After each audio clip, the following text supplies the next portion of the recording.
11, class 9 और class 10, class 12, ये सबके लिए फर्स्ट क्लास आपके लिए बहुत ही ज़्यादा इम्पोर्टेंट है। ठीक है, मैंने इसमें आपको इंट्रोडक्शन टू बायोलॉजी बताया था, तो आप लोग उस वीडियो को जरूर देखिएगा। ठीक है, अगर आप वीडियो देख रहे हो 9th के स्टूडेंट हो या 10th के स्टूडेंट हो तो शेयर जरूर करिएगा। ओके, अपने टॉपिक पे आते हैं। हम लोगों का जो टॉपिक था आज का वो सेल चल रहा था, इसमें आपको मैंने सेल के बारे में इंट्रो दे दिया था।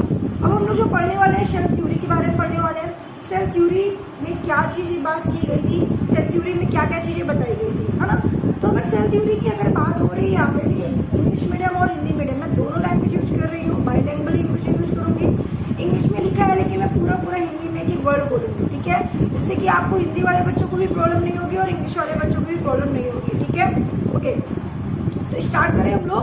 ठीक है, थोड़ा सा फोकस आ रहा है, मैं उसको सही करती हूँ, एक मिनट। चलो ठीक है, अब अगर बात करते हैं हम लोग कि सेल थ्योरी की, तो देखिए दो साइंटिस्ट थे जिनका नाम था स्लाइडेन एंड शॉन। जैसे कि यहाँ पे लिखा है, बहुत ध्यान से समझिएगा। ठीक है, यहाँ पे देखिए लिखा हुआ है Schleiden and Schwann, MJ Schleiden and 1838 में, शॉन 1839 में प्रपोज द सेल थ्योरी।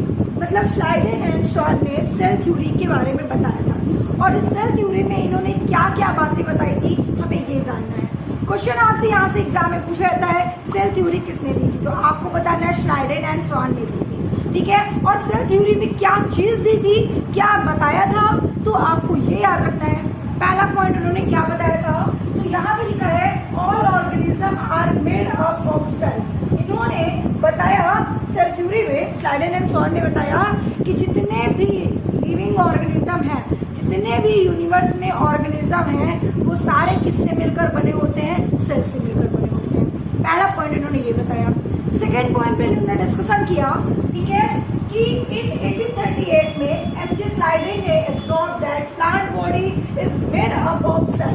कहा कि जो प्लांट बॉडी है, प्लांट सेल्स आपका होता है, ठीक है, प्लांट सेल्स और एनिमल्स दोनों होता है, आपको पता है, दो सेल्स होते हैं, एक प्लांट सेल्स होता है और एक एनिमल सेल्स होता है। तो इन्होंने बताया कि जो प्लांट सेल्स है, किसने बताया, एमजे स्लाइडेन ने। एमजे स्लाइडेन ने 1838 में बताया कि जो प्लांट सेल्स है वो किसके बने होते हैं, वो भी आपके सेल के बने होते हैं। ठीक है, अच्छा, उसके अलावा इन्होंने, ठीक है, एक चीज और ध्यान देना है, 1839 में ये स्लाइडेन जो थे उन्होंने प्लांट पर डिस्कवर किया था, है ना, उन्होंने प्लांट पर स्टडी किया था, लेकिन जो शॉन थे इन्होंने एनिमल्स पर डिस्कवर किया था। तो ये आपके जूलॉजिस्ट है, ठीक है, ये आपके जूलॉजिस्ट है और ये आपके बॉटनिस्ट है। तो भैया अगर पूछा जाए कि प्लांट के बारे में किसने बताया, तो एमजे स्लाइडेन ने बताया, और एनिमल्स के बारे में किसने बताया, शॉन ने बताया। कब बताया, 1838 में बताया। इन्होंने कब बताया, 1839 में बताया, 1838 में बताया, और ये इन्होंने 1839 में बताया। ठीक है, तो इन्होंने बताया कि भैया जो प्लांट की बॉडी है वो किससे मिलकर बनी होती है, वो सेल से मिलकर बनी होती है। बात क्लियर हुई। ठीक है, आपकी प्लांट बॉडी भी किससे मिलकर बनी है, सेल से मिलकर बनी हुई है। बात क्लियर हुई। और यही बात एनिमल्स ने भी उन्होंने बताया, यही बात एनिमल्स ने, शॉन ने भी यही बात बताई कि जो एनिमल्स की बॉडी होती है वो भी किसकी बनी होती है, तो वही आपको बता दें ये भी सेल की बनी होती है। सामने फोकस आ रहा है, बंद करो। ठीक है, बात क्लियर हुई। अब अगर बात करते हैं नेक्स्ट पॉइंट, ठीक है, अच्छा, हम लोगों ने अभी तक सेल के बारे में क्या पढ़ा, सेल का डिस्कवर किसने किया था, है ना, सेल को नाम किसने दिया था, ठीक है, ये सब के बारे में तो जान लिया नाम। तो एक बात हमें और नहीं समझ में आई, कितना सेल पढ़ रहे हैं, सेल डिवीजन के बारे में पढ़ रहे हैं कि सेल से नया सेल बना, नया सेल से टिश्यू बना, टिश्यू से ऑर्गन्स बने, ऑर्गन से ऑर्गन सिस्टम बने, है ना, फिर बॉडी हमारी तैयार हुई। तो मैम ये न्यू सेल आए कहाँ से, ये बात किसी ने नहीं बताई थी। तो सेल थ्योरी में एक साइंटिस्ट थे जिनका नाम था क्या, जिनका नाम था भाई रुडोल्फ विर्चो। ठीक है, रुडोल्फ विर्चो, कहीं पे आर विर्चो लिखा होगा जिसका पूरा नाम है रुडोल्फ विर्चो। ये जो रुडोल्फ विर्चो है 1855 में इन्होंने बताया कि जो सेल्स होते हैं उस सेल से न्यू सेल का फॉर्मेशन कैसे होता है। इन्होंने बताया कि सेल का न्यू फॉर्मेशन, न्यू सेल कैसे बनती है, तो उन्होंने वो एक वर्ड बताया, सेल डिवीजन से। अगर आपसे कोई क्वेश्चन करता है कि सेल का जो आपके सेल्स होते हैं वो न्यू सेल्स कैसे बनते हैं, तो आपको बताना है सेल डिवीजन की फॉर्मेशन से। जब सेल डिवीजन होता है किसी सेल में तो न्यू सेल का फॉर्मेशन होता है। बात समझ में आई? जब किसी सेल का सेल डिवीजन होता है तब जाकर न्यू सेल का फॉर्मेशन होता है। इसका मतलब ये मैम, आपका कहने का मतलब है कि मान लेते हैं कि आप एक सेल लेकर बैठी हुई हैं, अब इस सेल का क्या हुआ, डिवीजन हुआ, फिर डिवीजन होने के बाद दो नया सेल बना दिया, इसका डिवीजन हुआ, इसका डिवीजन हुआ, इस तरह से करके बहुत सारे सेल का फॉर्मेशन होता गया। कैसे हुआ? क्योंकि इसमें क्या हुआ, सेल डिवीजन हुआ। और ये बात किसने बताई थी? ये बात रुडोल्फ विर्चो ने बताई थी। तो क्वेश्चन आता है आपके एग्जाम में, क्वेश्चन आएगा कि रुडोल्फ विर्चो ने किसका डिस्कवर किया था, तो आप बताओगे कि न्यू सेल कैसे बनती है, न्यू सेल का फॉर्मेशन कैसे होता है, ये बात रुडोल्फ विर्चो ने बताई थी। बात क्लियर हुई यहाँ तक? ठीक है। और उसके बाद यहाँ पर देखो साफ साफ लिखा हुआ है, ठीक है, that all cell arise from pre extinction. ठीक है, कि नया सेल का फॉर्मेशन कैसे होता है, सेल डिवीजन से होता है। ठीक है। अच्छा, अब एक चीज ध्यान दीजिएगा, बहुत इंपॉर्टेंट पॉइंट है। रॉबर्ट हुक ने सबसे पहले डिस्कवर किया था 1665 में, सबको पता है। ठीक है। फिर मैंने आपको बताया था 1674 में एंटोनी वॉन लीवेनहॉक ने डिस्कवर किया था फ्री लिविंग सेल का। क्या? फ्री लिविंग सेल का। फ्री लिविंग मतलब क्या बोले तो, फ्री लिविंग का मतलब होता है जो जीवित कोशिका है। रॉबर्ट हुक थे वो कैसे सेल के डिस्कवर किया था, डेड सेल का डिस्कवर किया था। लेकिन जो आपके एंटोनी वॉन लीवेनहॉक है वो जीवित कोशिका का डिस्कवर किया था। आपसे पूछा जाएगा कि लाइव सेल का डिस्कवर किसने किया था, एंटोनी वॉन लीवेनहॉक ने। रॉबर्ट हुक कैसे सेल का डिस्कवर किया था, तो आप बताओगे कि डेड सेल का। तो रॉबर्ट हुक ने जो सेल का डिस्कवर किया था 1665 में, उन्होंने डेड सेल का डिस्कवर किया था। बात क्लियर हुई? उन्होंने डेड सेल का डिस्कवर किया था। ठीक है।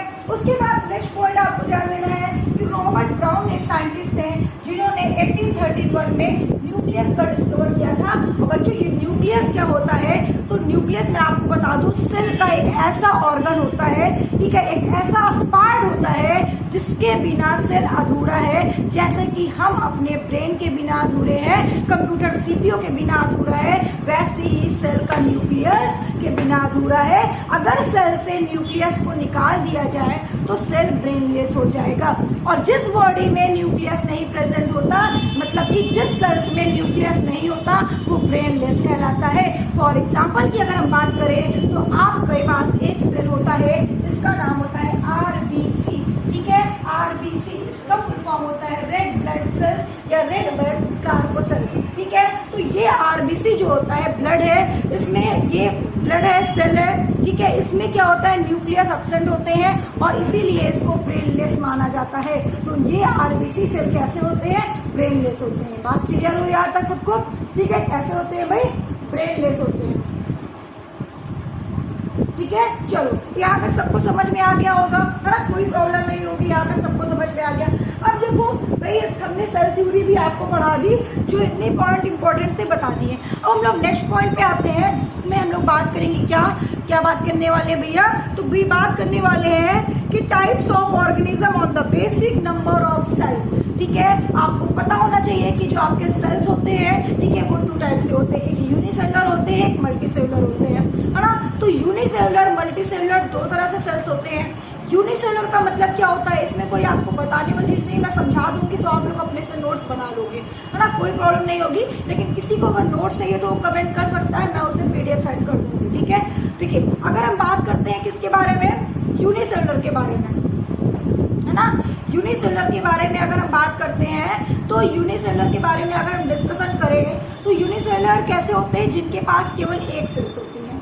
जिनके पास एक सेल्स होती है उसे हम लोग यूनिसेलुलर कहते हैं। जिनके पास अनगिनत सेल्स होती है, यूनि का मतलब क्या होता है, एक, है ना? मल्टी का मतलब क्या होता है, बहुत सारे। तो मल्टी सेलुलर जो होंगे उनके पास कई सारे सेल्स होंगे, यूनिसेलुलर जो होंगे सिंगल सेल्स होंगे। सिंपल सा क्वेश्चन है। ठीक है, अगर बात करते हैं एग्जाम्पल की, ठीक है, अगर एग्जाम्पल की बात होती है तो भैया अमीबा, पैरामीशियम, बैक्टीरिया, ये सारे क्या है, यूनिसेलुलर। ठीक है, बात क्लियर हुई?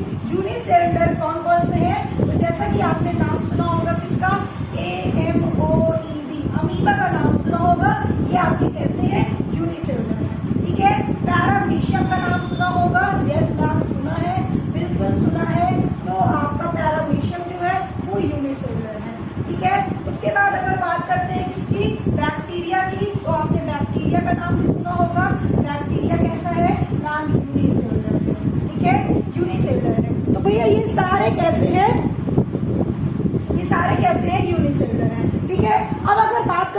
मल्टी सेलुलर की मैम मल्टी सेलुलर कैसे होते हैं, तो सबसे अच्छे एग्जांपल तो आपका वुमेन हो गया। हमारे बॉडी के अंदर मल्टी सेलुलर है, कई सारे सेल्स है, जितने ऑर्गन है सब में सेल है, इसका मतलब हम मल्टी सेलुलर हुए। ठीक है, और भी एग्जाम्पल की बात करोगे तो प्लांट्स हो गए आपके, प्लांट में बहुत सारे सेल्स प्रेजेंट होते हैं। ठीक है, ये सब क्या हो गए, मल्टी सेलुलर हो गए। तो यूनिसेलुलर का मतलब होता है एक सेल्स, मल्टी सेलुलर का मतलब होता है इसमें बहुत सारे सेल्स होते हैं। ठीक है, तो इसमें कोई भी चीजें बताने वाली नहीं है ना, कि आपको बताना पड़े या लिखवाना पड़े, सबको आपको समझ में आ गया होगा कि डिफरेंट ऑफ यूनिसेलुलर और मल्टी सेलुलर। ओके, ठीक है, अब देखिए कुछ इंपॉर्टेंट फैक्ट भी जान लो। ठीक है, अगर कुछ इंपॉर्टेंट फैक्ट जान लोगे तब फिर हम लोग बात करेंगे, क्या बात करेंगे, स्ट्रक्चर के बारे में बात करेंगे, और वहां से हम लोग पढ़ना स्टार्ट कर देंगे। ठीक है, कि स्ट्रक्चर पहले जान लेते हैं। पहले इससे पहले हम लोग कुछ इंपॉर्टेंट पार्ट्स जान लेते हैं जो आपके लिए बहुत ही ज्यादा इंपॉर्टेंट है और आप सबको पता होना चाहिए। ठीक है, चलिए जानते हैं, थोड़ा इरेज करें इसको हम लोग।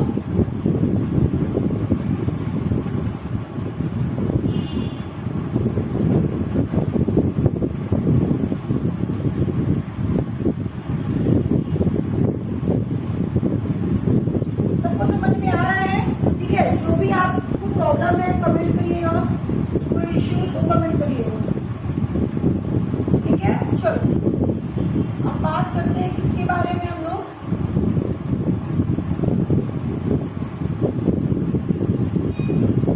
इसके बारे में बात करने वाले हैं, कुछ इंपॉर्टेंट फैक्ट के बारे में मैम हम बताने वाली थी, बिल्कुल बताने वाली थी। चलो बात करते हैं भाई, है ना। चलो आप देखो, वो ध्यान से समझिएगा।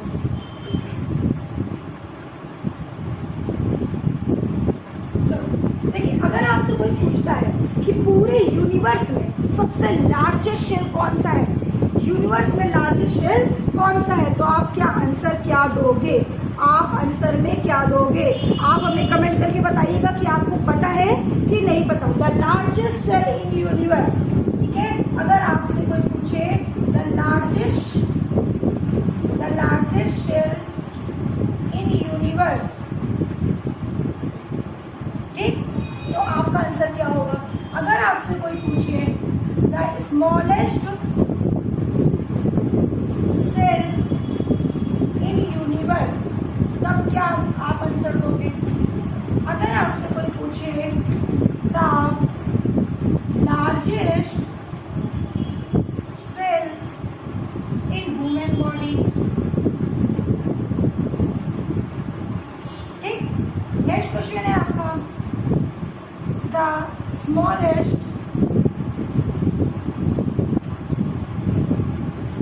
Cell in human body. अगर आपसे कोई कहे कि the largest cell, the largest gametes, ठीक है, गैमेट्स,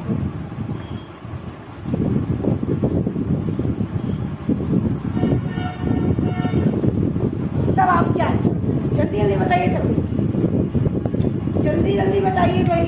अच्छा गलत है, कोई ठीक है, जल्दी से बताइए सब लोग, क्या आंसर होगा सबका।